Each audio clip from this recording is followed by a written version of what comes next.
एक वीडियो वेखो जी, ये बड़े मशहूर साडे नासर मदनी साहब ने।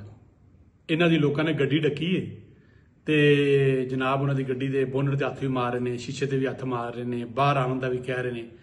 मदनी साहब इंज चुप बैठे ने जिवें जनाब इंज समझो कि मजमे च फस नहीं जाता कोई सियासतदान या कोई ऐसा बंदा जिंदे खिलाफ आवाम हुई होवे। ते इत्थे भी इंज होया, आवाम खिलाफ हो गई। तफसील इंज ही है कि पंजाब के एक पिंड जनाब गए ने।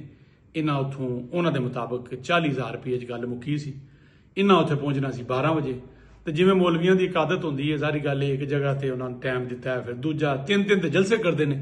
एक एक रात गड्डी दौड़ रही होंगी और मौलवी साहब पहुंच रहे होंगे। तो पहुंचते पहुंचते लेट हो गए और लेट होंदियां भी वो कहते हैं कि पहुंचे ने 1:15 बजे।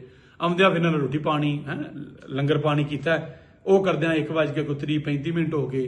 अगों मसीते गए तो एक ਜਿਹੜੇ प्रोफैसर साहब सन पहले ही गुफ्तगू कर रहे सन।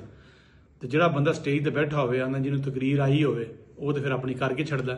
उन्होंने भी 10 मिनट उत्ते लाते तो मदनी साहब का मूड खराब हो गया। हुण खराब तो मुराद है कि नासर मदनी वड्डा ना है, सारी गल लोग उन्होंने सुनना आउंदे ने। नासर मदनी साहब बड़े मजाहिया अंदाज दे सोशल जिहड़े मामलात ने, साडे आम मामलात ने, समाजी मामलात, उन्होंने गुफ्तगू करते हैं। तो वो लोग सुनने वास्ते बड़े बड़े दूरों पिंडों चों लोग आए सन। तो मदनी साहब जो ही स्टेज पर गए ने, सब तो पहला वो कहते हैं जी उन्होंने कहा कैमरे बंद कर दो, कैमरे बंद कर दो। वो बाबे की जी मैं तुहानूं वीडियो नाल शेयर कर देना, उन्होंने कहा जी यह चंगी बदमाशी है बई असां तेनों खरीद के लिया है। ये उन्होंने लफज ने, मेरे नहीं। वो आंदे ने हाँ 40,000 दिता तो मौलवी हाँ तेनों खरीद के लिया है, तो तू साडे कैमरे बंद करा दे, तेरी तकरीर अहां रिकॉर्ड करनी है। इनकी भी एक वजह, इनकी वजह है कि नासर मदनी साहब का अपना यूट्यूब चैनल है, अपना टिकटॉक का चैनल है, अपना फेसबुक उन्होंने। तो उन्होंने वीडियो उन्होंने कोशिश होंगी जो मैं कोई लफज बोला, जिहड़ी मैं गल करा वो भी माल उधर ही आवे, कोई होर लै ना जाए। तो यह हुण मामला नासर मदनी साहब उत्थे कीता उन्होंने जी, यह भी बदमाशी है कि रुपये असीं दवीए, स्टेज असीं दवीए, इस्तकबाल असीं करिए, लंगर पानी टुक्कर असीं दवीए, तो अगों साडे वाम भी बैठी होवे तो सानूं वीडियो ना बनाण दिओ। ये बदमाशी करते हैं।